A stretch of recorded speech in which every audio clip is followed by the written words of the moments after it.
Hello everyone, myself Sabha Shaukat, PMIC Lakpirabad Barabanki.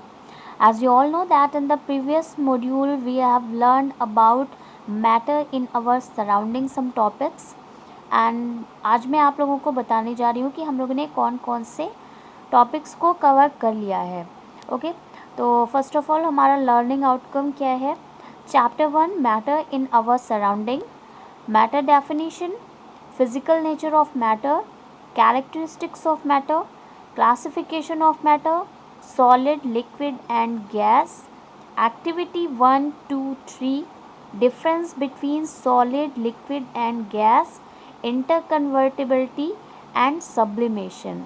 And today in the module we are going to learn about effect of change of pressure. Okay, जो भी new students group में add हो रहे हैं उनसे मेरा request है कि आप लोग मेरे नंबर पर कांटेक्ट कर लीजिए. आप लोग मुझे कॉल कर सकते हैं, मैसेज कर सकते हैं और मैं आप लोगों को केमिस्ट्री से रिलेटेड जो भी प्रॉब्लम्स है मैं आपकी सॉल्व कर दूंगी. आपके जो भी पिछले के नोट्स या वीडियोस रह गए हैं उनके लिंक्स मैं आप लोगों को शेयर कर दूंगी. आप लोग उन्हें देख करके अपने नोट्स कवर अप कर सकते हैं. Okay, effect of change of pressure. So here is it, effect of change of pressure. जैसे कि आप लोगों ने, मैं आप लोगों को इससे पहले की वीडियोस में डिफरेंस या डायग्राम के थ्रू दिखा सकती हूँ कि किस तरह से पार्टिकल्स होते हैं. जो सॉलिड में पार्टिकल्स बहुत ही पास होते हैं, जैसा कि उनमें इंटरमॉलिक्यूलर स्पेस जो होता है वो बहुत ही कम होता है, और लिक्विड में जो इंटरमॉलिक्यूलर स्पेस होता है वो सॉलिड से ज़्यादा होता है, और गैस में इंटरमॉलिक्यूलर स्पेस जो होता है वो सबसे ज़्यादा होता है. ठीक है, तो difference in various states of matter is due to the difference between the particles में जो डिफरेंस पाया जा रहा होता है उसकी वजह से ही हमारे मैटर की जो स्टेट्स हैं उनमें डिफरेंस होता है. उसी के बेसिस पे वो सॉलिड, लिक्विड और गैस बनाती हैं. As in solid particles are very close to each other than liquid and gas. Solid में जो पार्टिकल्स होते हैं वो बहुत ही पास होते हैं, जैसे कि मैंने अभी बताया, और लिक्विड में दूर होते हैं और गैस में और भी दूर होते हैं. Applying pressure and reducing temperature can liquefy gases. लेकिन प्रेशर को अप्लाई करके और टेम्परेचर को माइनस करके, घटा करके हम जो गैसेस हैं उन्हें लिक्विफाई गैसेस हम लोग कर सकते हैं. ठीक है, कैसे कर सकते हैं, जैसे कि आप यहाँ पर देख रहे हैं कि मैंने 3 जो ये सिलेंडर्स हैं, 3 सिलेंडर्स में आप देख रहे हैं, पहला जो है वो सॉलिड का है, दूसरा लिक्विड का है और तीसरा गैस का है. ठीक, अब कैसे है कि जो पिस्टन आप प्रेशर इस पे जो अप्लाई कर रहे हैं तो इसमें क्या होगा, सॉलिड में जो पार्टिकल्स होंगे वो पास होंगे.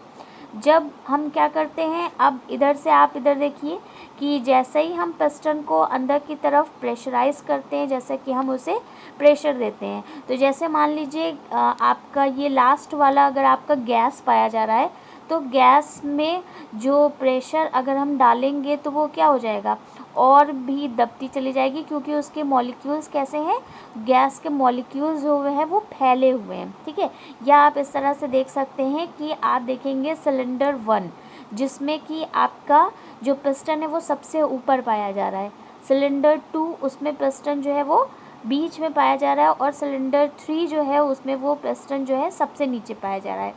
अब अगर आप देखें कि जो सिलेंडर ए है आपका, इस सिलेंडर ए में अगर मॉलिक्यूल्स गैस के हों और बहुत ज़्यादा बिखरे हुए हों, स्प्रेड हो मॉलिक्यूल्स, और अगर हम उन्हें पिस्टन से अंदर की तरफ धक्का दें तो क्योंकि उनके बीच में स्पेस काफ़ी ज़्यादा है तो क्या करेंगे, वो नीचे की तरफ दब जाएंगे, जैसा कि आप सेकंड में देख रहे हैं जो बीम हमारा बना हुआ है.